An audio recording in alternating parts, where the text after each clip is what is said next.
This week in AMVs is brought to you by Chaotic Bad Raptor Productions. Yes, we really are just that awesome.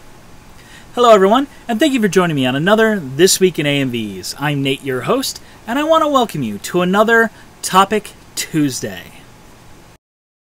Topic Tuesday is where I talk about a topic relating to the hobby of music video editing.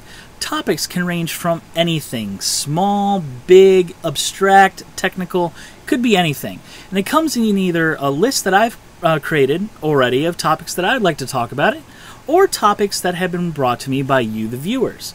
So please do continue to send in those topic ideas. I love to get them and I love to talk about them, so send them my way. You can do so, of course, comment sections below, perfect place to do it, or you can send them my way via Twitter. Two great ways in order to get these topics to me, and I'll be able to take a look and we can actually sit down and discuss them. Great ways of communication. Keep this dialogue going. I love it, guys. So how about we get started with today's topic? Today's topic is somewhat a little bit technical, and I'm getting a little bit technical so I can talk about something that a lot of people may not quite understand, or actually certain things that people just take for granted. It's another one of those AMV terms, or just terms altogether related to video editing and the actual act of video work. That is aspect ratio, or AR as it's often referred to. You may have actually heard this brought up in multiple conversations. If you hang around animemusicvideos.org, AR is actually brought up a lot in a lot of announcement threads, because one of the biggest gripes that a lot of technical editors have, and those that actually pay attention to the technical side of things, is the lack of attention to aspect ratio.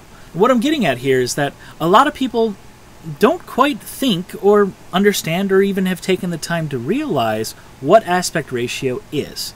So let me break it down just a little bit here for you, and of course if you want to find out more about aspect ratio, I'll put into the show description, the notes. You can check out this website here, and it's a wiki page for aspect ratio. It tells you basically pretty much all you really need to know about aspect ratio and the different types of aspect ratios. We'll talk about essentially two main aspect ratios, because these are the two most common ratios used with editing music videos. The difference, and the main difference between the two, is generally they're considered standard definition, and then there's high definition aspect ratios. However, in those, you've essentially got what's called standard definition or full screen, and then you've got high definition or widescreen. Essentially, you've got this full screen format and this widescreen format. High definition video, Blu-ray, 720p, 1080p actually follows a widescreen format. And what do we mean by widescreen? Well, it's essentially a rectangle, as most people would consider a rectangle. A rectangle is something long and then short on one side. And most monitors nowadays actually come in that rectangle shape, in that 16:9 widescreen shape. And what am I talking about, 16:9? Well, 16:9 is the technical term for the aspect ratio for this widescreen format. There's a whole lot of technical things as to why 16:9 was chosen as essentially a standard amongst widescreen video, and one of the main reasons for that is because you can fit all of the other aspect ratios within it without degrading too much quality. You can fit a 4:3 source, a full screen video source, in 16:9. You can fit a lot of cinema versions, otherwise known as movie aspect ratios, within that format. Each one will display a little bit smaller in that 16:9 screen, but you'll be able to see a grand majority of them. And it allows you to you can do a little bit of zooming sometimes too, and other creative things the TVs will do in order to fill up that full screen. One of the easiest things to see is if you have a high definition TV at home, if you turn that TV on and then go to any standard definition content, you will see what they call standard definition filling up a portion of the center of the screen. And it's just the center of the screen. You don't get the sides. You just get this almost square. in the center. It's not actually a square, it's actually a rectangle, but it's really close to being a square. And then the other stuff is just not being used.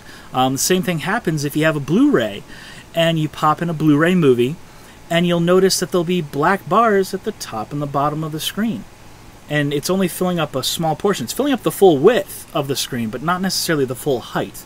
And that's because of the way the aspect ratio of the cinema movie and their style, that's how it's different. It's technically wider than essentially a 16:9 screen.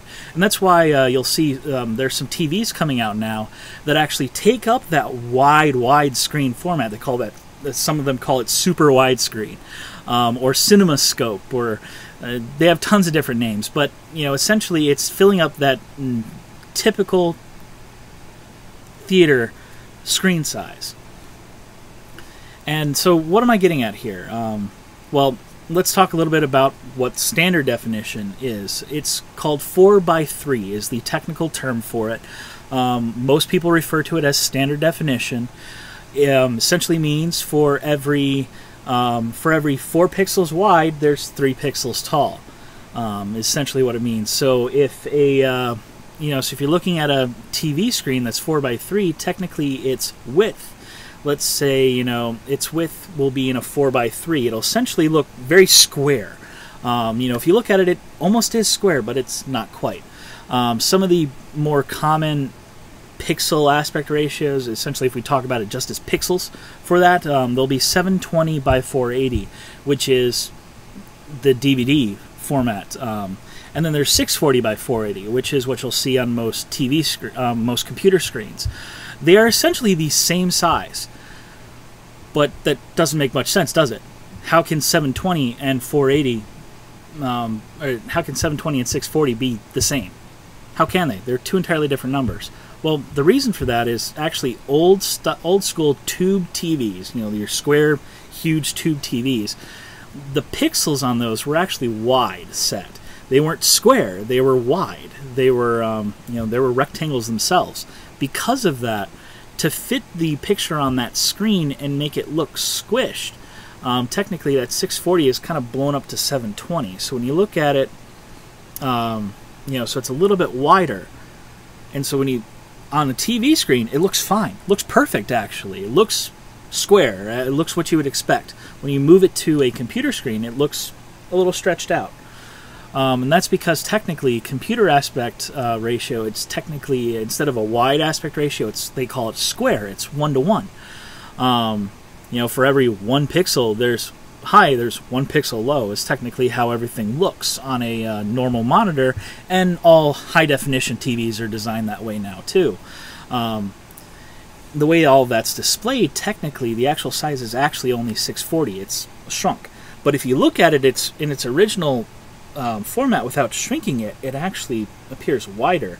Some of the characters will look a little wider in the cheeks, a little bigger. You may see, the moon may not look quite like a circle. It'll look a little bit more oval, which is a little off. And there are ways to go about in order to fix that. And without getting in depth in that, you can actually go check out a couple of different links. Provide them here in the notes. That way you guys can go take a look at those and read through them. They are in depth. I am not going to lie. This is extra content, extra things that if you want to find out about it, go take a look. I'm not going to get into it big here because what I'm giving you here is just an overview of what aspect ratio is. I mean, you've got, those of you who have been around YouTube for a while will remember there was a time where all YouTube videos came in this square picture, in this square frame. Well, now it comes in this wide rectangle frame. That's because they moved on from a standard definition, from this 4:3 aspect ratio, to your 16:9, your widescreen aspect ratio. You can still upload 4:3 content. You can upload, square content all day, and it'll only just show in that square and not fill up that full piece, which is entirely cool. I'm actually happy that YouTube does that and formats it that way instead of stretching it. One of the things, at least for me, a pet peeve, especially when it comes to TV, is when I'm looking at a square at a standard definition TV signal, and I see it stretched, and so the characters look fat, or like in the center they'll look fine, but you'll get this weird effect like if you see text marking across the bottom. It'll be wide and then speed up towards the center and then get wide and slower out to the side. It makes this weird, you know, circular effect because of essentially they're kind of widening the source the further it gets out to the sides, because generally most content happens in the center of the screen, so you figure you can kind of throw away a little bit to the sides and it won't matter much. But it's really weird. Been dealing with watching video for so long, I can see things like that. A lot of people, you know, you get used to it, but for me it's something I don't really care for. I'd much rather see it in its original format and just deal with those black bars on the sides. That's just me. You guys may be different, which is entirely cool. But what I'm really trying to talk about here is that you'll notice that for the most part, pretty much every single video has this format. It's 4:3, it's square, or it's wide, it's a rectangle, it's 16:9. It almost all the time, all the content comes out like this. So almost all the time videos come out like this. But that doesn't necessarily have to be the case. In fact, I have two examples of two different videos from two different creators that basically decided to jump away from this norm. Now granted, the first one I want to talk about here still has that rectangle shape, but it is a long rectangle. Normally you'll have, you know, that 16:9 screen. You know, you'll have these, basically what you're looking at me in here now. He took this and he widened it, basically almost twice the width normal that you would see on this, and made a video using it like that. You know, if we saw it in the frame here on YouTube or anywhere else, it would appear like this, essentially.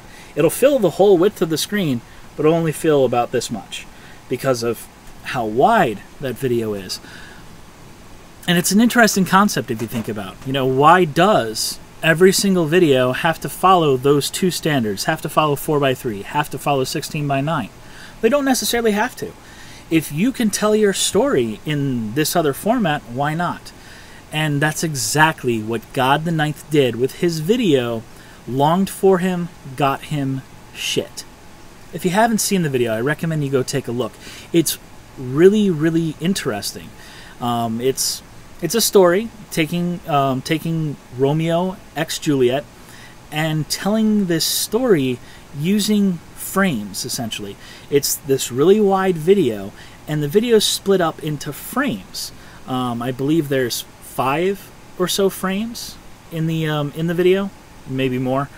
And basically, one of the key scenes that you see here is you'll see Romeo on one side, Juliet on the other side, and these 2 frames on the far side.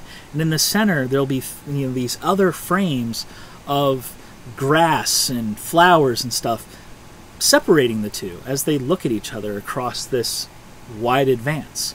And as it goes on, as the song moves and the video moves, the characters interact with each other through these frames, and you'll see them moving in one side of the frame or parts of the frame and other parts of the frame or other things. And it's telling this story in this kind of abstract kind of way. And it really is hard to explain verbally. You really just kind of need to go see it. So please do. I recommend you go check it out. It's really, really cool. The other video I want to talk about is Butterflo's Love 2.0. It's a video I saw very recently. It came out very recently. And, you know, it begs the question, why does all of our videos have to have a width that's longer than our height? I mean, our standard resolutions that we all understand, the width is larger than the height.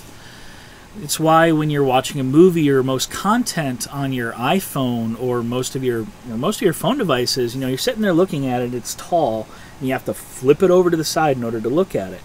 He decided to take this concept and flip it back to where it's normal, to where it would be normally understandable to see. So you can actually throw it onto your iPhone, and you don't have to flip the camera over. You can keep it straight up, and it fills the whole entire screen like that. It is taller than it is wide. And it's really interesting if you think about it. You know, took that 16 by 9, flipped it 90 degrees, and it became 9 by 16. It's an interesting concept to think of. You know, why do we always have to have a video frame that's always this size when we can tell it using this size? And that's what we're trying to get at here.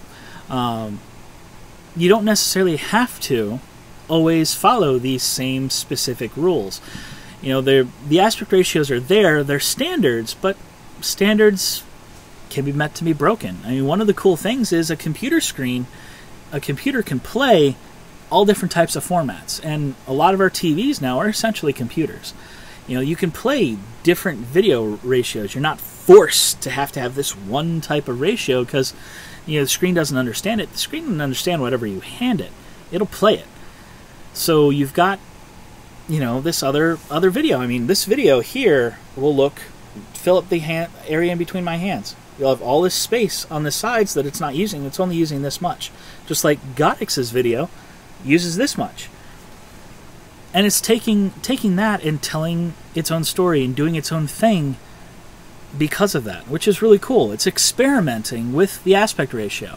Not, you know, deforming the characters. I mean, that would be really weird if you decided to make a video and you squished all of the characters so they're really, really tall and thin. Instead, just changing the frame and having the characters fill that frame and tell your story through that frame that you decided to come up with. Same thing for God the Ninth's video. He didn't stretch the characters out to make them really fat. He kept them in their normal size and just put them into these smaller frames inside this long frame that he created in order to tell this story through these different picture frames, these different viewing frames. You know, you can see certain things like that in major presentations, media, and things like that, where they'll have multiple screens and show different things in different screens, and bringing that into a music video. It's really interesting if you think about it. You'll actually a lot of movies do similar things where they'll show, you know, one frame, a character here, and a smaller character here, a smaller character here, a smaller character here, and they'll be talking to each other, doing different things, like the Ocean's movies, the more recent Ocean's movies did that a lot, and quite a few other movies. And it's taking these ideas and putting them into music videos and making your stories that way and telling your stories that way, which is really kind of cool. It's something that I want to see more of. And if you have seen other videos like this, please do send them my way. I love this stuff. It's really interesting, and I want to see more of it. In fact, I challenge you to do something like this. I know I've got a couple of ideas up my sleeve myself that I haven't completed yet, but please, go ahead. Make more of these. I want to see them. So, yeah, go ahead and send them my way. And to leave you all with a question, you know, have you ever thought about doing different things with aspect ratio? Has this ever crossed your mind? Is this intriguing to you now? You know, have you heard about aspect ratio, understand it? And honestly, why does every single video have to follow this one standard format? Why can't we break out and tell something different? I want to hear your opinion on the subject. Let me know. Go ahead. Comment in the sections below here on YouTube, or as always in the comment sections that are available on the website as well. And of course you can send them my way via Twitter, along with all other comment suggestions and whatnot. And of course, as this is the end of the episode, I hope to see you guys again next time. This is Nate, signing off.